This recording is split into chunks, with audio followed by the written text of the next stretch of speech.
Today on How I Got Here, I'm sitting down with Kim Roxie, founder of LAMIK Beauty. Kim is a CEO, a clean beauty pioneer, and the kind of woman who knows how to turn a brow pencil and a bold idea into a movement. Back in 2004, she started LAMIK with just $500 and a vision to create beauty products that actually saw us. Since then, she's built a brand with purpose, landed deals with Ulta Beauty, and started a nonprofit in honor of her mom. But Kim's story is deeper than just business. This is about resilience, reinvention, and remembering who you are when the lights are off and the mirror is quiet. We talk about all that, plus what it really means to build something that reflects us on our terms. Look, LAMIK initially 1.0 was a makeup shop in the mall where I got $500 from my mom. And I saved up some money from my part-time job to open up the store. And when I opened up the store in this makeup and eyebrow shop, I had no money left in the bank account. Is this brand selling you an identity and an image that is toxic for you? I think I was so toxic images. Last thing I'll say is that hair loss means beauty gain. This is Kim Roxie, and this is how she got here.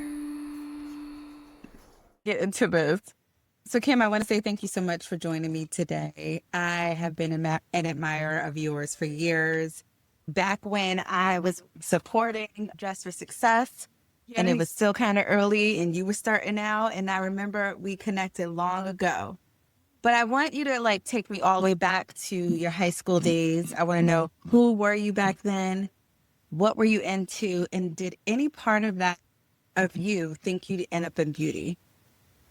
Yeah, so me starting back from the early days of high school and young lady coming into, no, I liked beauty. I think just because my mom was a beauty woman and my mom had her little vanity in her bathroom and she put on her makeup.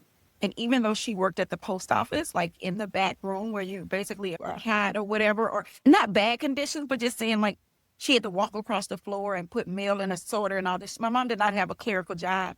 And so for her to put on her makeup before she went to work in the back mail room, that spoke to who she was as a person. And so, sometimes just like your baby is going to do, just like your young princess, they watch us and they do different things. I wouldn't say I was so into beauty, but now that I look back, I literally watched my mom do that routine every day because she never left the house without her makeup done. And so, yeah, so when I think about that, I just think about, my mom a lot in that. And because when I went to the makeup counter, when I was a senior in high school for prom, I walked away looking like Casper the Friendly Ghost. And I was like, this is a mess.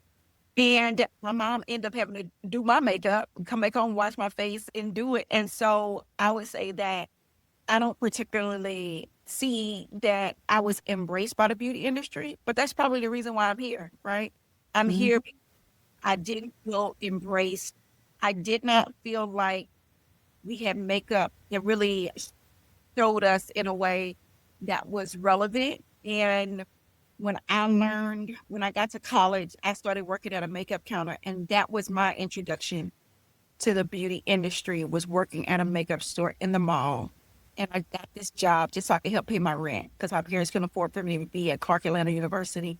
And so I got this job at the makeup counter, and that's how I got started into it, but didn't ever think that I would be who I am today and what I'm doing today. I love that. But there were all these little stones along the journey, right? I think every girl watches her mom get ready, and like you said, it emulates in a different way as they get older.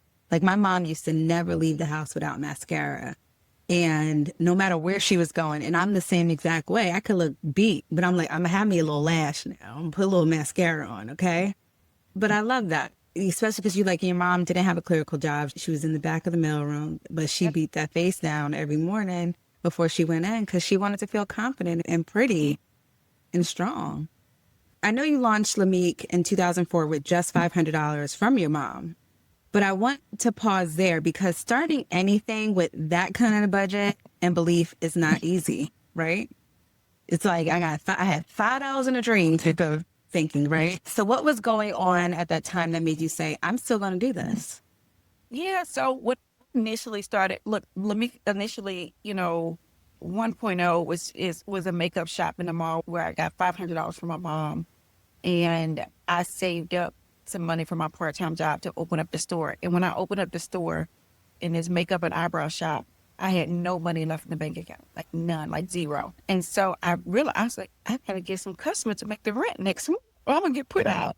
And so I went to the food court and found people who let me do their makeup, do their eyebrows, and that kind of thing. And I think that if I wouldn't have got started then and done it that way, I wouldn't be where I am now with LAMIK 2.0, where we've launched, e-commerce and direct to consumer and totally pivoted our business and launched that in March 2020 as this e-commerce, first digital brand. I wouldn't have been able to do that if I didn't do that first. So for a lot of people, they worked in corporate America was their prerequisite. They did, all that. My prerequisite was I made myself my own job because I had no job coming out of college because I never had an internship in my field. Me and you have in common, my degree is actually in public relations. And so, Really? I did not know that. oh, yeah, that's why I love you so much. Look, I'm like, Oh, because I'd be doing it if I could, right? But my degree is in public relations, but I did not ever have an internship. So when I was trying to apply to PR firms, nobody was hiring me because I had no experience, girl. Mhm. no training. And so I had to make myself a job. And that's how I ended up putting up this makeup shop because it was the only thing I had experience in. And so when I opened, I don't think that, it really didn't matter if it was going to work or not. It wasn't all of that thought. It was just like, I need to make myself a job. I'm about to try this out. We're about to do this. And so that's what made me just kind of put all in on it. And also I didn't share that I was kicked out of high school. So also I had this sort of like chip on my shoulder that like, you know, You I've gonna already, get it. yeah, yeah, yeah. And I've already had people underestimate me. So it's just like, whatever. And so, but if that 21-year-old Kim, this year makes 21 years when I did Wow, congratulations. you, but if that 21-year-old Kim would have done that, then it wouldn't be a LAMIK like it is now without that experience of working in a makeup and eyebrow shop. I worked every day, like 14 years. And so, but through that, I ran that from 2004 to 2018. And then I shut all that down and was like, really was ready to like move on in careers or anything. I was open. But God placed it on my heart, like, no, there's more.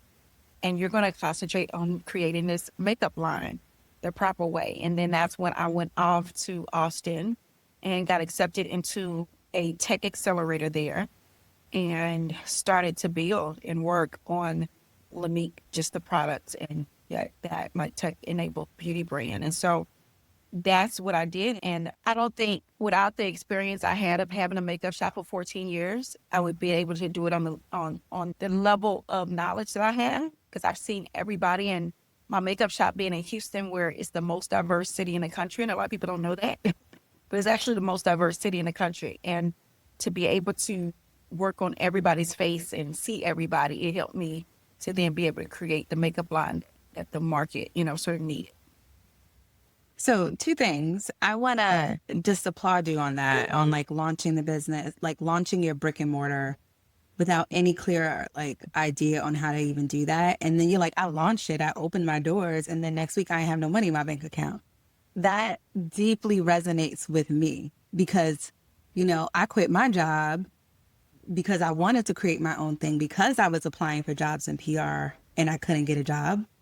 And I launched thinking I had all these people that were going to be clients, and they're like, yeah, we ain't got no money for you.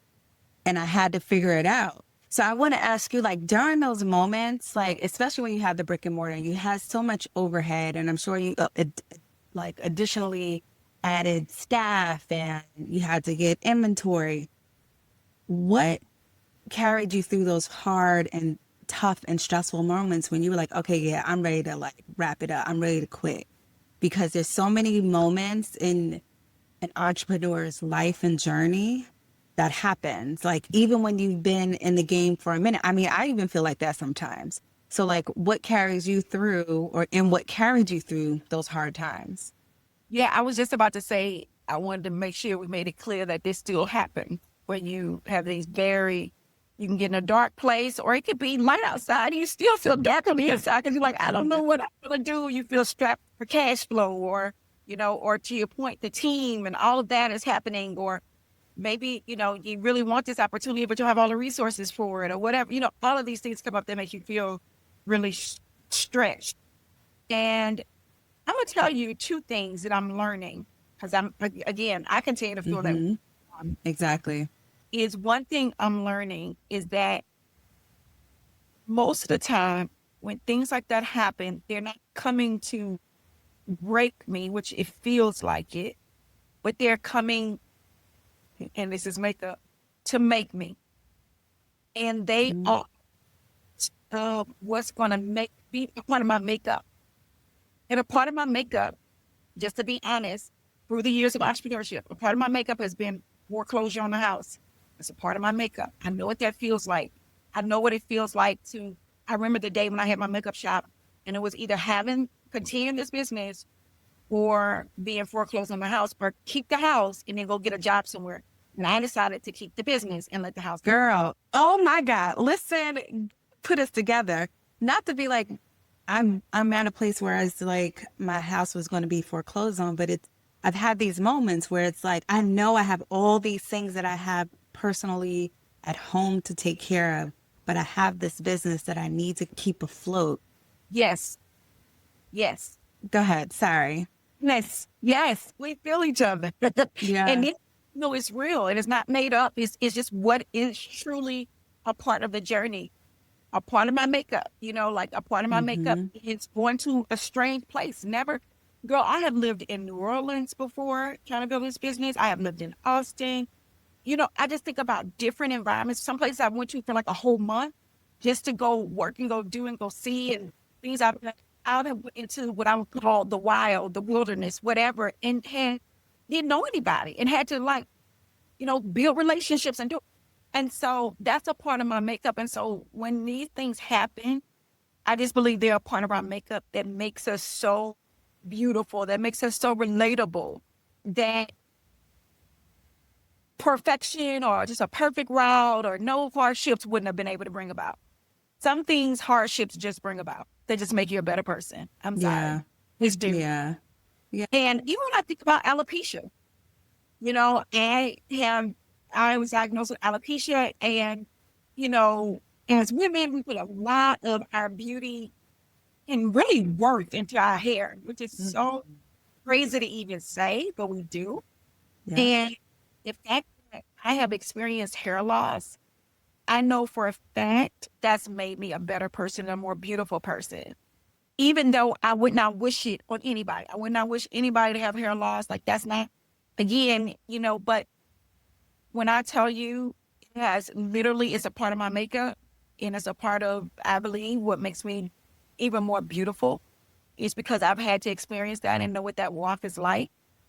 And would I want that? No, for somebody else, but has it helped? Yes. And so I've just learned that those kind of things definitely did not come to break us, but to make us. It didn't come to stress you. It came to stretch you. No, to make you more nimble, flexible, make you more empathizing. Like, even if things didn't happen to you, then how would you be able to understand or sympathize or have empathy for anybody else? So, yeah. Yeah. I mean, I completely agree with you. I was telling somebody yesterday, because I'm in a season now where it's stressful and it's hard, but I know, like, my faith will never waver, because I know God will continue to bring me out of moments like this. And it's happening because he's like, Dreena, I'm trying to tell you something. I've been trying to show you something every time we've kind of gone through similar situations, and this is what you need to do.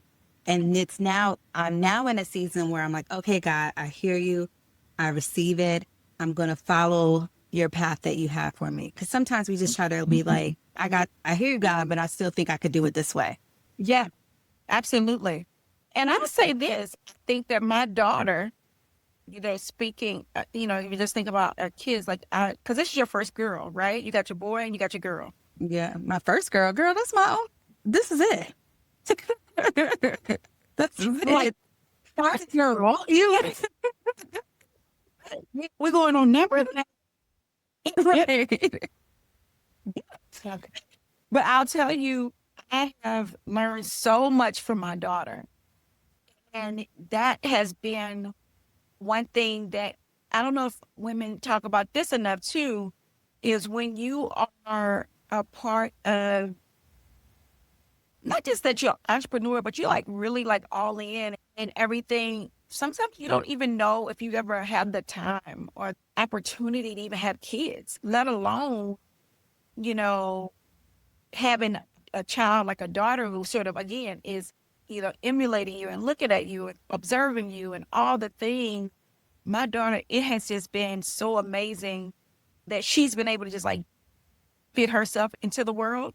And so even your daughter coming in, sometimes it's just her mindset of, I'm not out of line. I'm not uninvited. You know what I mean? And I think that is so important because like sometimes my daughter sometimes I have to like, ask for forgiveness from God because sometimes I feel like my daughter has limitless belief, and sometimes I find myself like correcting her to have limited belief, like in a way, like no, we can't, da da da da, and then I'm like, wait, tell it to her to be limited, So I just say that to say that our kids will, especially as they start to get older and they start talking to you and doing things. I just feel like it is just it's so important to just like observe them and learn from them just as much as you try to teach them because they know a lot. They know a lot. They definitely do. They do. They know how to give. They know how to give kisses. Give me a kiss. Can I get a kiss? Oh yeah. She went to kissy throw, blew her a kissy. Go. Oh, she doing it on the. You ain't to say, mommy, you're so good. Kim, you mentioned 2020, you shut down the brick and mortar, right? And moved everything online. But then you launched your 2015? 2018. 2018. How did you know that was the right call? Yeah. So the same way we were just talking about, believing when something gets hard, you also have to be open to what a new direction might look like. And be totally open to that. And it might look like shutting down. It might look like, totally changing the plan. It might look like whatever it looks like. And so, because you got to be obedient to that too. And so I would say I was kind of convicted around it. So it felt freeing, but it didn't look good. So the optics, sometimes we do, so sometimes we stay in situations we do because of the way it looks to others. Girl, yeah. Mm-hmm. Optics of it, right? Mm-hmm. We know what's the better situation, right?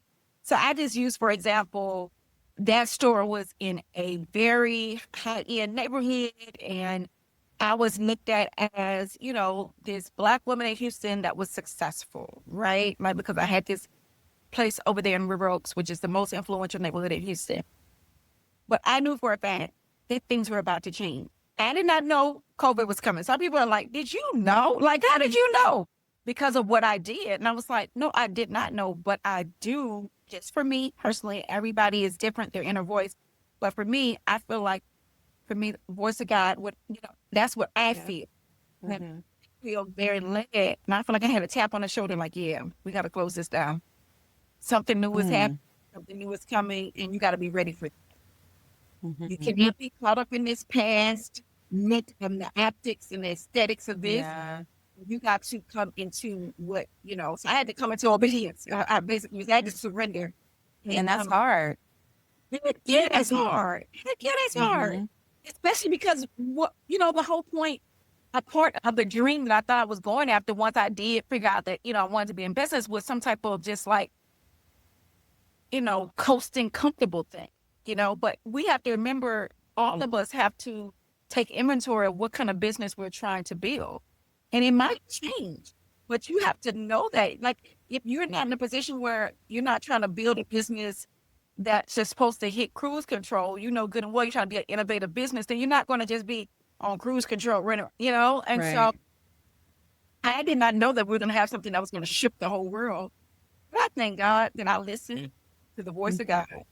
And when I tell you, um, the last accelerator I did was at the end of 2019.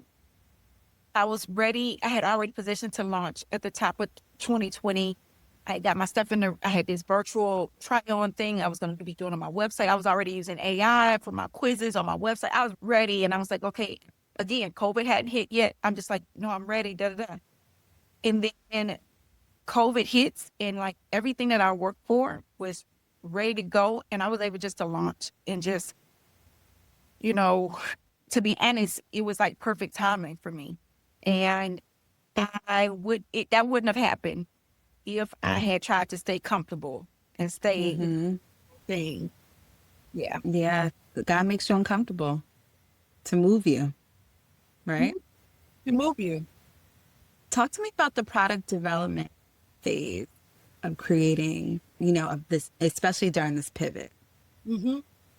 So we actually formulate and manufacture most of our products right in Houston, Texas, which I'm so happy to say. And that we are, our chemist is in Houston and they have built, a whole manufacturing facility. And for a lot of people, you have manufacturers and they're far away and you don't really have relationship. Well, my manufacturer, my chemist, we have relationship. And so we actually just brought a group of students from HBCUs to where we manufacture our products so they could learn how to work in a lab and learn about cosmetic chemistry and how to make moisturizer. Oh, wow. We had students from Clark Atlanta University, Bennett College, and North Carolina A&T. We partner with a nonprofit organization by the name of Save a Girl, Save a World. And we brought the girls to Houston and we're able to do. Those are the kind of things we're able to do because we manufacture right in my hometown of Houston, Texas. And so for me, it was being in the lab all day, all night, teetering around problems that we're trying to solve, understanding packaging, local talent, someone that I knew, like LAMIK is very much like homegrown sort of feel. And just, I am just so elated to be able to say that most of our products are made in my hometown. That's amazing. Yeah. Yeah. I just love it. I love it so much. But also with that, we're doing something with it, like I said, to bring exposures to others. I love that. So product development, we don't have a product. Our hero product is our Revelation Brow Duo, which is here. They're talking about the mascara, our brow gel, our brow brush, our lip glosses. Mm-hmm. We have one for more product, but we have a pipeline for more products, but we want to be very intentional and we're independent brand. So we don't have millions of dollars of venture capital. So, we just launching products every day or just, we're being very intentional and very thoughtful. We have new products coming spring, summer 2026. So that's exclusive to you that I'm telling that I announced that. But we're not just coming out with products every 3 months just to be doing something. We're very thoughtful. We know that it takes a lot for us to get our message out. About getting messages out. So just because you something one day and put it on your Instagram doesn't mean the world knows about it. No, you know about our brow do it. No, many more they need to know about it. But our brow gel. So we realize that we're not in denial of it. So because of that, we don't feel like we have to sort of do like this fast makeup. Speaking of brows, because you are that girl, like when it comes to brows, right? You are a brow artist. You are one of the best. But being great at a craft and deciding to build a company around it are two different things, right? So taking like I want you to rewind back even further to be like, so when did that shift happen to you? When did you know like, okay, great, I haven't like I'm good at this. Let me build something around this, especially lasering in on brows. I didn't, again, I'm a girl that they would have told never to open up that makeup shop. When I launched, even in 2020, during the pandemic, when we launched, online and everything with just the products themselves, you still probably would have told me, I don't think you should do that because of the fact that I'm not a celebrity. I did do brows for a long time in my hometown, and I've done different folks' eyebrows.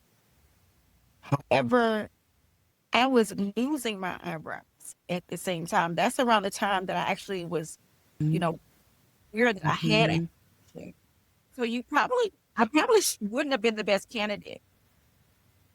So I think being good at something, but not looking good and sort of the optics again. If I'm losing my brows, then, maybe I need to go figure that out first. And I didn't. I just kept, Kept, kept going, mhm. kept going. And so, but I also think now that I look back, it makes it just even more authentic. Like I literally created this brow powder and this concealer, and I use it every day because I have no ends to my eyebrows. And so I think that the brow duo that we have, it's never been done before where you have a brow powder and a concealer in the same compact. And so also when I looked around inside that, I was like, nobody's doing that. Why not? And so now that's when I was like, yeah, we're not just putting out another product. I'm not just in beauty because just to get something else here. And I'm definitely not creating anything the way anybody else is, because if that's the case, then I can just leave it alone. But I'm literally here because, we have one of the cleanest, we do have like one of the cleanest brow duos on the market. It's made from 88% natural and certified organic ingredients. And with my mom passing from metastatic breast cancer, I knew for a fact that I wanted to create a makeup line that would be in tribute to her with the ingredients that, we should have in our product. I love that. Yeah. Things happen for a reason, right? So you're like, I wasn't focused on why I was losing my brows. I was just like, let me still show up because of optics, right? You didn't even look into that. And that part of the magic and what makes LAMIK special, right? Huge reason what makes it special. Mm-hmm. And then LAMIK really gets us to unveil a lot of times what we cover. But because of that, I express, the fact that I'm dealing with alopecia. I express, the reason why the ingredients is because, breast cancer has shown up, in my mom and my sister. And so, I also use it like the irony of it all too. That makeup is just all about covering up and just like the optics. Yeah. And I'm like Mm-hmm. also unveiling things based on, yeah, I'm doing it. I want a better looking brown, but this is why I made it, right? Yeah. Hmm. I'm saying that to really resonate with people. For sure. People like authenticity. Yeah, absolutely. I Um, want to feel seen. and you want to feel connected, especially Yeah, now. Like people want to feel connected to a brand and really champion and get behind the mission of it. yeah, Seeing your product on Ulta, on the shelves of Ulta Beauty, I mean, and now Nordstrom, right? Had to be surreal. And so I want to know, like, what was that moment like? Not the press release, but how you, alone in the car, like, what came up for you? Like, do you ever just sit back and think, like, wow, yeah, and probably, bigger than, let me say it this way. It's not so much the brand itself or the partner that, that we're in. I feel like it's whatever the connection. I'm going back to your word connection. It's whatever the connection is. So for instance, Nordstrom, we did our first pop-up in their store. We just launched on Nordstrom August 2025. I did a pop-up at the end of August at their store for the first time at the Houston Nordstrom Galleria, where I'm from. And when I walk in the beauty department, one of the managers is someone that I went to aesthetics. So by trade, I'm an esthetician. I went to aesthetic school directly after college. My first year having the store open, I also went to aesthetic school. And this is 20 years ago. And this is the person that I went to aesthetic school with. And she's like, Kim, you just had it. And look at you now, right? And I'm like, look at us, right? We get to work together on this level. But the point is this, like, those are the moments. I'm like, wow. Because I remember going to aesthetics class, having the store open. I'm in a mall. You have to stay open, basically 24/7, it felt like, from morning to evening, morning to night. And I'm trying to juggle going to this class, coming back to the store. Like, it was just off the chain, right? The feeling, all the things I had to do, new business owner, all of that kind of stuff. And at the same time, I need this aesthetics license because I'm trying to do eyebrows and it was just, in that moment, I was like, wow. And so then when she said, you just never gave up, like, it just felt like, you're right, like that, because it's not so much, that I just on Nordstrom, it probably touched me more that, someone I went to aesthetic school with at a time that I was probably just struggling to like make it to the next moment could look at me and just kind of be like, man, just, Kept going. And so for me, that was like a big moment. And so it's things like that that really touch me and make me be like, man, we're really doing it. Love that. Because I feel like, I'm going to share a little personal story. I feel like you do that with everyone because you've done it with me. I saw you in the Atlanta airport. We were both going to an event and you're going to prophesize over me, pray over me, and tell my team how great of a person I am. And I was like, damn. And we met each other so long ago, right? I feel like early on in both of our journeys. Yes. We've been on a journey long time together, a very long time together. And, that's about connection too, because, we never let go of each other. And I think that you feel that. You live in a totally different city. I live in a totally different city. Different things in our life, but we just never disconnected. You know what I mean? And so that connection can be felt, and that's real. That's real. Yeah, for real. Yeah. And so when I saw you, I was so excited. I was so excited for what you and the team were doing, and y'all were just out. That was also inspiring and invigorating and all of the things. And so, you do have to remind people who they are, not that they don't know, but to let them know that their identity is not lost upon you. That I identify, who you are. Like, sometimes we have to do that to each other, and even more often as we can. More often as we can. For sure. And I appreciate you for that. Thank you. You always got a special place in my heart. The Rose Foundation, which you started in honor of your mom, adds, like you said, such a personal layer to your work. What has building that space taught you about grief, legacy, and impacts? Yeah, so the Rose Foundation is an organization that was created many decades ago by Dorothy and her co-founder, who wanted to basically create a breast health center that did not turn anyone away. And they ended up growing and have 2 locations in Houston, plus the mobile units. And so my mom got her diagnosis, got her mammogram. Let me say that. Got her mammogram from the Rose Foundation, because that's what they do. They do mammograms, they do biopsies and things like that, ultrasounds. And how they work is for every three women that get a mammogram through insurance or pay for it, it pays for one uninsured woman's mammogram. And so I love their because again, they never want to turn any woman away, regardless of pay.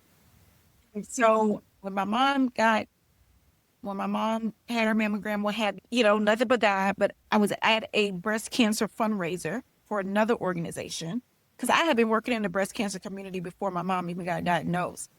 But I was at an event, outreach coordinator from the Rose was there.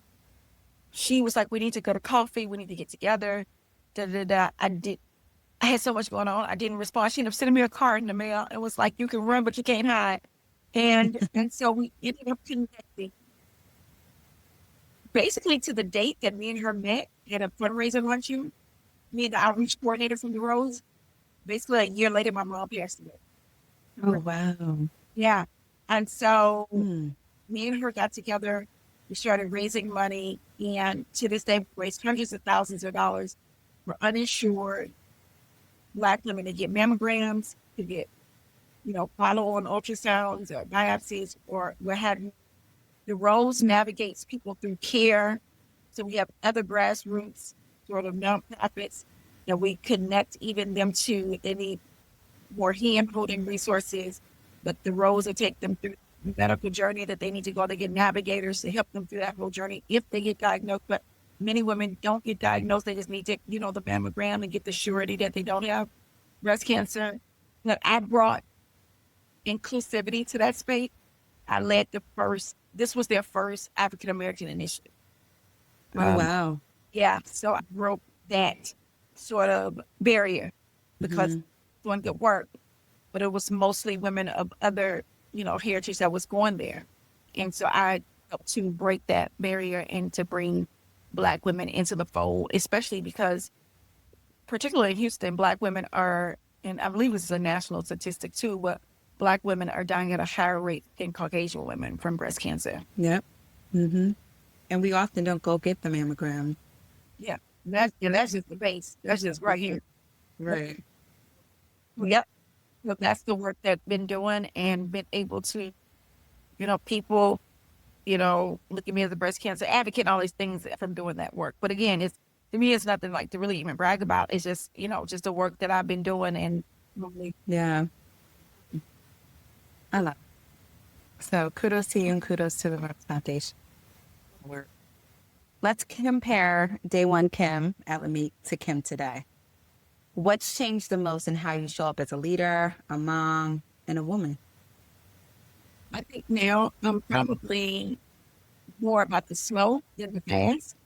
I used to be all about fast, all about fast, going at it, full charge. Now I'm still about the urgency, but slow. Good. It's all good. It might take us 365 days to finally get it right. But we gonna get it right. We'll get it right. Like, I'm about the sustainability now.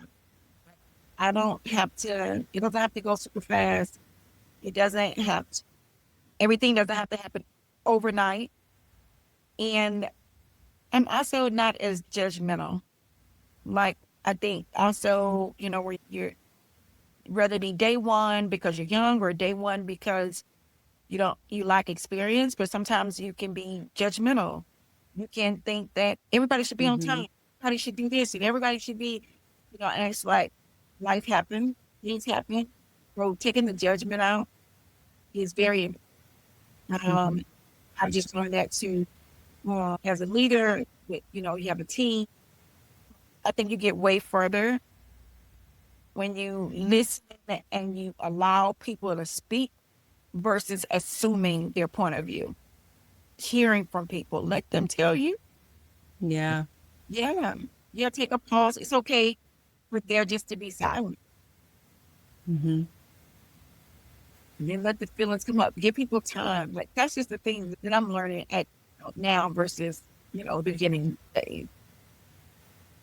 When you speak to rooms full of women, is there a story or a moment from your journey that you always find yourself going back to?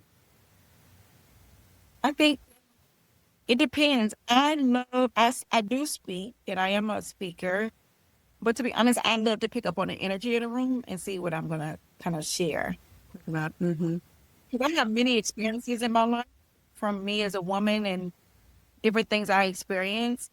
Sometimes definitely love to share and find myself kind of going back to just moments where sort of being underestimated kind of thing.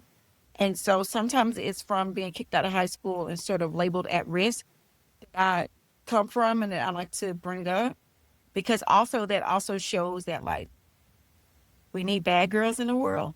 Like girls are taught to be so good and so perfect and so nice, Yeah. but bad girls are good. I mean, good girls, bad girls good. And what I mean by that is like you call it bad, but meaning being bad, just not like we're resisting that, that sort of grooming. Be cute, don't move, wait to and all that kind of stuff. And basically, I'm like, no, like move, say something, use your voice, like Yeah. you might get in trouble, or it might say you're cheap, but being afraid. Like, and so I just, love to kind of go back to that a lot of times when I speak and bring it up. But I have a lot of different experiences that I've had that I know other women can relate to. We just So you just gauge the pulse of the room. exactly, exactly, exactly. The, so you mentioned like the brand is clean, like all the ingredients are clean. So the clean beauty industry is shifting, and some of it feels exciting and some of it feels like they're still catching up. But what trends are you actually paying attention to, right? I think one, just because where we are in an environment and culture, I'm paying attention to connection right now. Yeah, right now. I think sometimes beauty is actually personal. It's very personal. And so I actually am more big about personalization, connection, and that being a driving force for how we approach and how we respond and everything with beauty versus, yeah. So when I say clean, I'm not just talking about um, natural ingredients, because look, if you're allergic to watermelon, it's great, it's natural, it's from the earth, but you're allergic to it. Like, so it's not Mm-hmm. good, you know? I also believe clean is around what is good for you, not and what is good for you, Dreena, not what is good for Sarah, what is good for you. That's Right. that's the kind of approach when I look at it like that. And I also look at it from clean being, when we say we're clean, I'm also looking at it like we're clean, yes, ingredient wise, that is very important. And there has new report just came out about 64 women that were in California that they tested. NPR just reported about this, about 64 women they tested, and over half of their beauty products that they were using every day had known carcinogens in them. And these were Black Mm. women that they tested their products.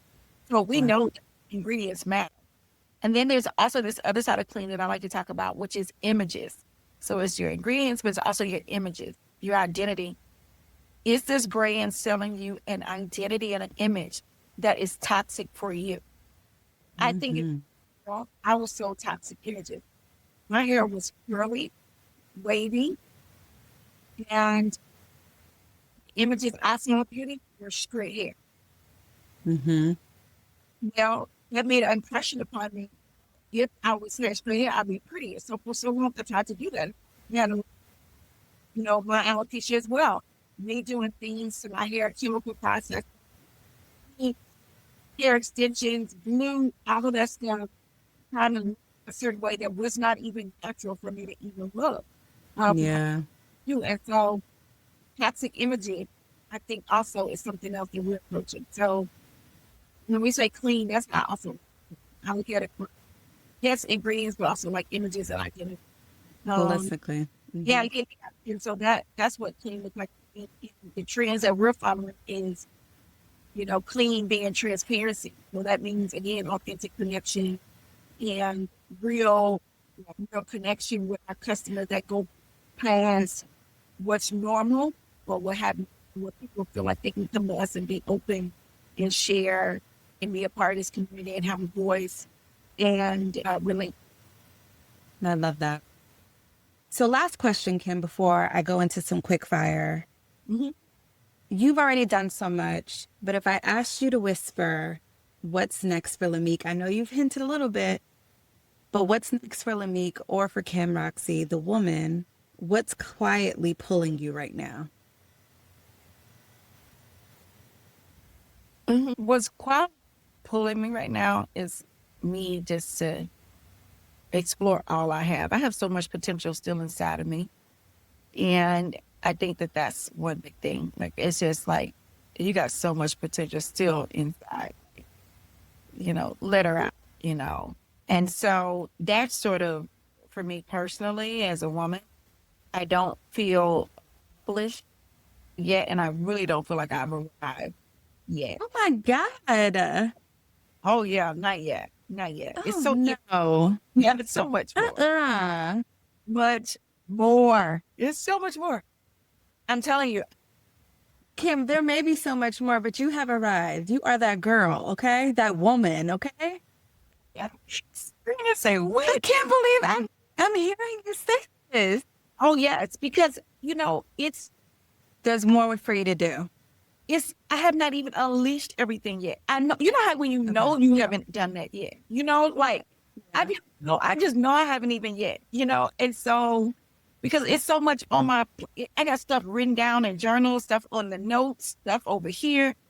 I can see myself, I envision myself doing certain things and being a part of certain things and this and that, still so much more. And that also makes me very humble and giddy at the same time.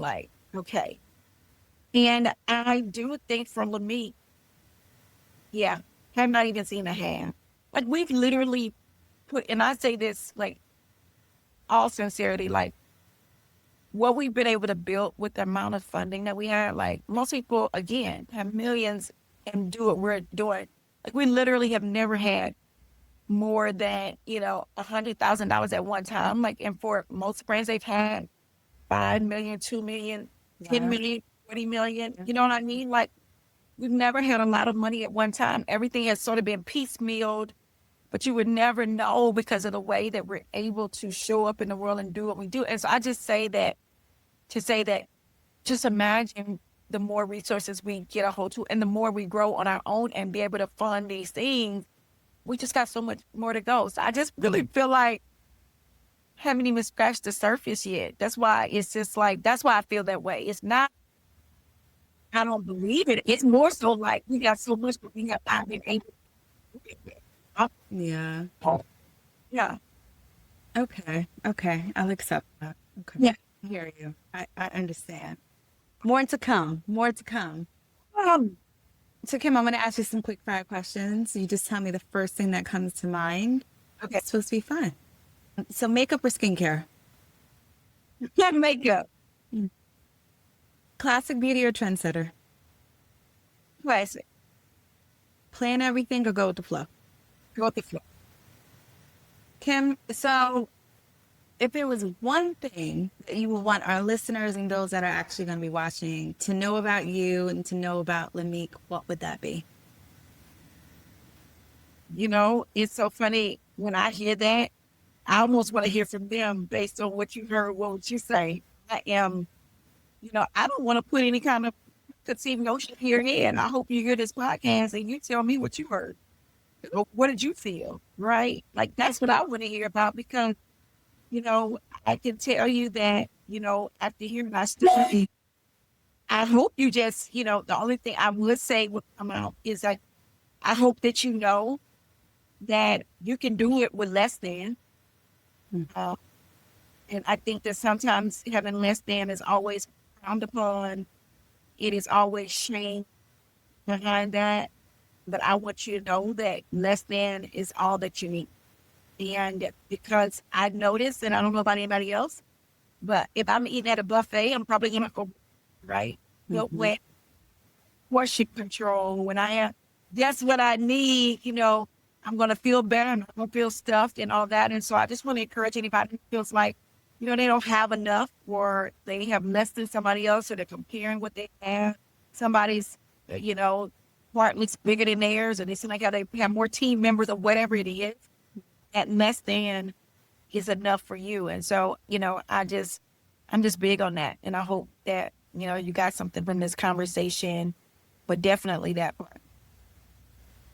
Kim, thank you so much for your time. You are an inspiration. You continue to inspire me every day. I even see when I see your posts come up, they make me so happy and proud just because I remember when your energy is infectious and I just know God has more in store for you. I can't wait to hear what the next products are.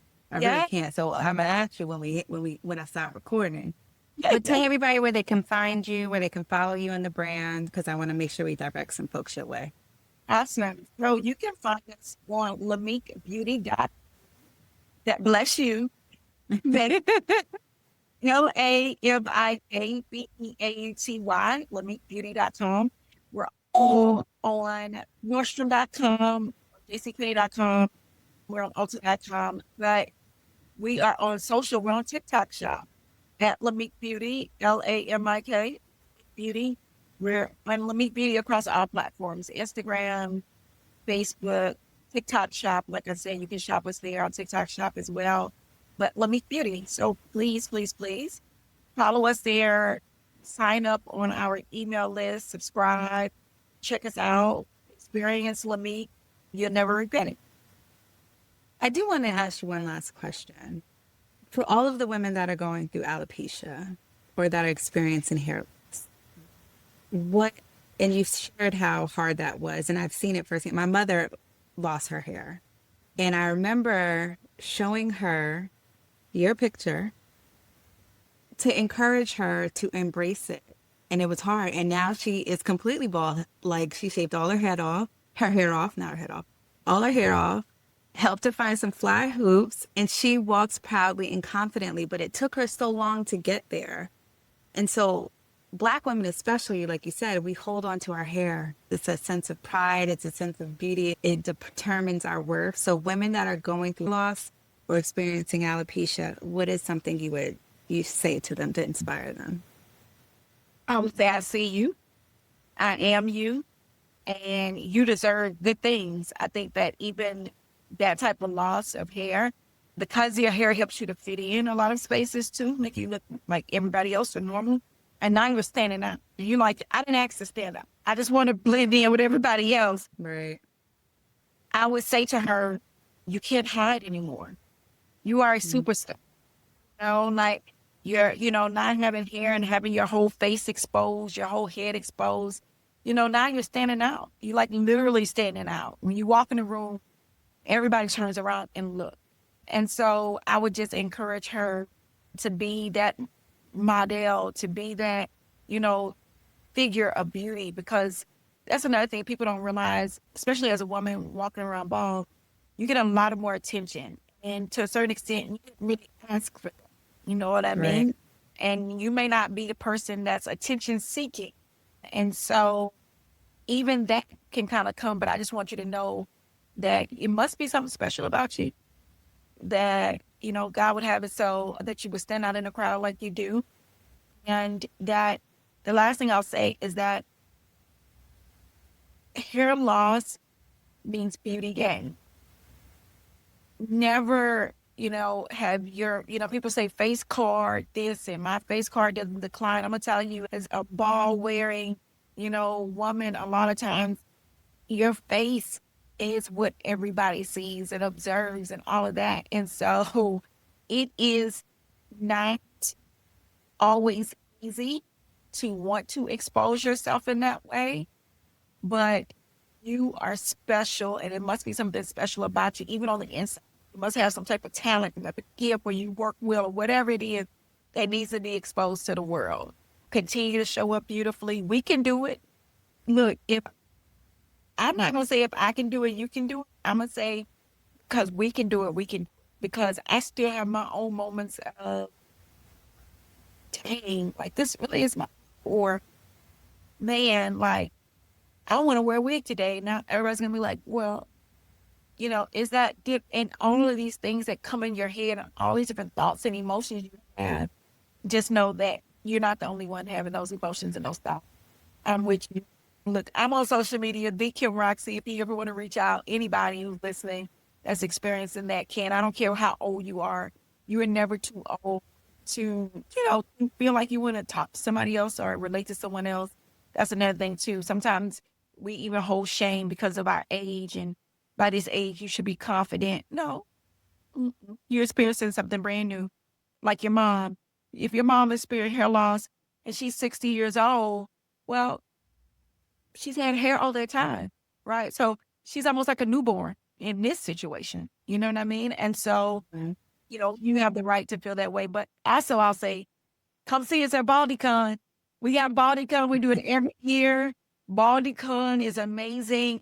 You will be in a room full of women with bald heads, or even if they have a wig on underneath, that they probably experiencing some type of hair loss. That's who shows up, and we're a community for each other. And that happens every September.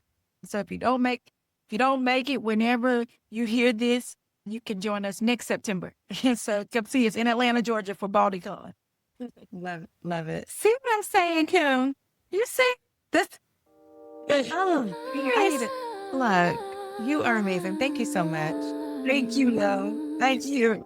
You're amazing. I wanna know, how did you get here? What was the road? Tell me a story, I wanna hear. I see you shining bright like gold. I see you standing tall. I wanna know it all. What did you have to do to get you through? Let me know. It wasn't easy, I know. So tell me the story.